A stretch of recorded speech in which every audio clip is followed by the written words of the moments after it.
সিং ত্যাগী এবং মুখ্য ভূমিকায় আমরা আর মাধবন, অমিত সিয়াল, অক্ষয় কুমার এবং তার সাথে সাথে অনন্যা পণ্ডাকেই কিন্তু দেখতে পারবো। কেন অনন্যা পণ্ডা বলেছি সেটা আপনারা ভালো মতনই জানেন, এবং সে এই সিনেমার মধ্যে কি করছে এটাই সব থেকে মানে বড় ভাবার একটা বিষয়। যাই হোক, জোকস আপার্ট, বিশেষ করে আমি একজনকে নিয়ে বলতে চাই, সেটা হচ্ছে অনন্যা পণ্ডা। সে এখানটা কি করছে, পান্ডে না কিন্তু পণ্ডা, পান্ডা বলতে গেলে, সে এখানটা কি করছে, তার এখানটায় সত্যিকারের কোনো ভূমিকা আমি বুঝতে পারছি না, তাকে কিন্তু একদমই ভালো লাগছে না।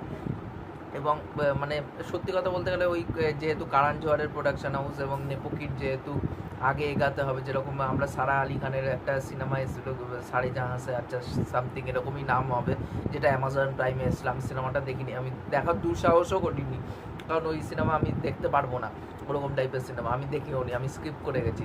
এবার যেহেতু কারণ জোহর এখানটার প্রডিউসার, তার জন্য অনন্যা পণ্ডাকে ঢুকিয়ে দিয়েছে, নাও তুমি অনন্যা পণ্ডা, তুমি একটা ভালো সিনেমা কী করে চটকাতে হয় এই রোলটা তুমি সেটা করে দেখাও, সেই জন্য এখানটায় ঢুকিয়ে দেওয়া হয়েছে। জোকস অ্যাপার্ট, বাট আমার কিন্তু অনন্যা পণ্ডাকে খুব কম স্পেসও দিয়েছে, এবং আমি চাই সিনেমার মধ্যে যেন নাই দেখতে পাই, পুরো তাকে যেন কাট আউট করেই বার করে দেওয়া, এডিট টেবিলেই তাকে ছেড়ে বাদ দিয়ে দিক, আমি এরকমই চাই।